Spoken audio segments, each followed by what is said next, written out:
Hello everyone, কি অবস্থা সবার? আশা করি সবাই ভালো আছেন। আজকে যে ভিডিওটি করতে চলেছি সেটি অবশ্যই আপনারা জানেন এবং দেখছেন। আজকের ভিডিওটি হচ্ছে বরবাদ মুভি নিয়ে। বরবাদ মুভি কেমন ছিল, কি সবকিছু এভরিথিং মিলে জিলে আজকে একটা বরবাদের রিভিউ দিব। তো শুরুতেই বলতে গেলে বরবাদের প্রথম অংশে যেরকম ছিল সেটা হচ্ছে গিয়ে বরবাদ মানে রোমান্টিকতা বা প্রেম নিয়ে একটা কাহিনী আসে।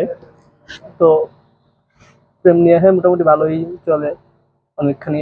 তো সেক্ষেত্রে গল্পটা মোটামুটি খারাপ না, ভালো একটা যুগোপযোগী গল্প।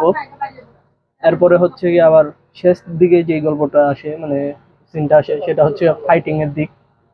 তো মোটামুটি ফাইটিং এর দিক এবং রিলেশন প্রেমের দিক দিয়ে বিবেচনা করে গল্পটা একটা সুন্দর একটা গল্প আসে। তো গল্প হিসাবে ছবি হিসাবে যথেষ্ট ভালো, মুভি হিসাবে যথেষ্ট ভালো একটা মুভি ছিল। পরবর্তীতে যেটা আসে বা মুভি বাদে যে পুরো মুভির মধ্যে যেটা এক্সপ্লেন করা যেতে পারে ফাইটিংটা, বাংলা ছবির মধ্যে এতটুকু ফাইটিংটা বেস্ট ফাইটিং নিতে পারেন। তার বাহিরেও ফাইটিংটা আরো একটু কোয়ালিটিফুল করতে পারলে একদম 100-তে 100 একটা ছবি হইতো।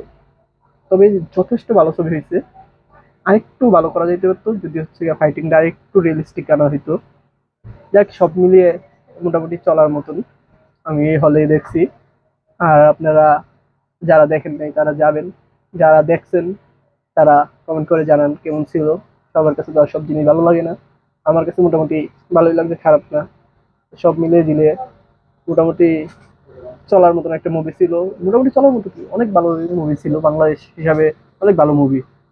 আর তার থেকে বড় কথা আমার কাছে একটা জিনিস মজার, যেটা বা ভালো লাগে বলেন মজার বলেন সব দিক দিয়ে যেটা চিন্তা করলাম, একটা প্রিয়তমা সাকিব খানের যে ছবিটা, ওই প্রিয়তমাতেও নায়িকা মারা যায় এবং কি এইটাতেও নায়িকা মারা যায়। তো সব দিক দিয়ে বিবেচনা করে কি ডিরেক্টরদের ইদ্দিকা পাল্লের উপর মানে কোনো ক্ষোভ আছে কিনা, এটা আমার একটা প্রশ্ন গেল এক।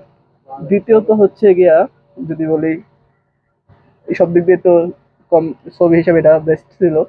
আর একটা যে জিনিসটা বেশি আনা হয়েছে, ড্রাগস।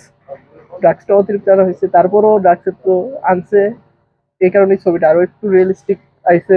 এবং ড্রাগস নিচে জনকে ড্রাগস নিতেছিল সাকিব খান, তখন নিচে এবার উল্লেখ করে দেওয়া হয়েছে যে এটা ভালো নাই না, এদিক দিয়ে ভালো ছিল বেস্ট।